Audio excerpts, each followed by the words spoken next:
This week's reflection is based on a story in John chapter 4, verses 5 to 42. In this story, Jesus and his disciples were going from Jerusalem in the south up to Galilee in the north. Now, between the south and Galilee in the north was the area of Samaria. And the Jews and the Samaritans hated each other to the point that most Jews, if they had to go to Galilee, would take the long way round and they'd walk around Samaria. But in this story, Jesus and his disciples walked through. Now, the story starts, it seems to be about lunchtime because Jesus sat down by a well and says he was tired. He sat down there while the disciples went into the next village to see if they could get some food. Now, while he was sitting there, a woman came to the well with her water jar to get her water.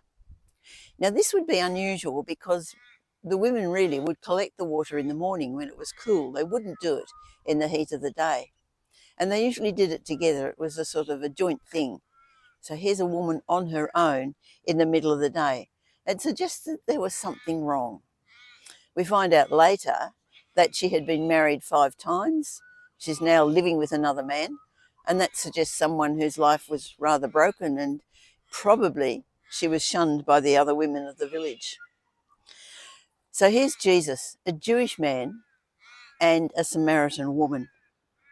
Now, the Jews and Samaritans didn't speak, and it wasn't right for a man to speak to a woman in public. So what did Jesus do? He said, "Would you give me a drink of water?" She was a bit shocked. She said, "You are a Jew and I'm a Samaritan woman. How can you ask me for a drink?" And Jesus had ignored the fact that she was a Samaritan woman and ignored the fact that she was probably someone of doubtful character. And he'd asked her to do something for him. And it was something simple that she could do. And by doing that, he's making an instant connection with her. But more than that, he's saying, "You can be something useful for me."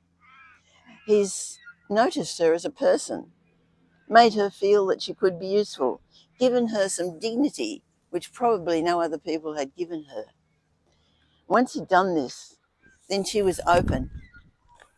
Now, his response to her question, "How can you give me a drink?" he just went on to say that he had something to offer her. He was still talking in terms of water, because that was what her mind was focused on at the time. And he said he could give her living water. And she's still focusing on the physical situation. "How can you give me water? You haven't got anything to draw water from the well."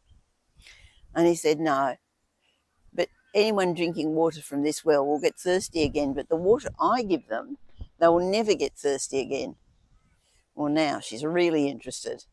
If I could have that water, I'd never have to come to this wretched well ever again. And so that's what she says to him, "Give me that water." And that's when Jesus went to the heart of the problem. He said, "Okay, go get your husband." And she said, "Actually, I don't have a husband." And Jesus said, "You're right. You've had 5 of them, and the man you're with now is not your husband." Well, that must have shocked her again. How on earth did this man, a stranger, know what her life situation was? There was only one explanation, and she said it. She said, "Sir, I see you are a prophet." Now they were able to talk about God.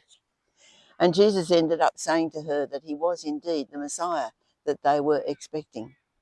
And she got so excited, she left the water jar behind and went running back to the village to tell everyone. She'd met this person and she believed he was the Messiah because he'd said everything about her that she'd ever done. And so people came out to meet Jesus. And it says that many believed because of the testimony of this woman. Now, if we are a Christian, then the message to us is this: no one is beneath God's care. Doesn't matter how down and out a person is.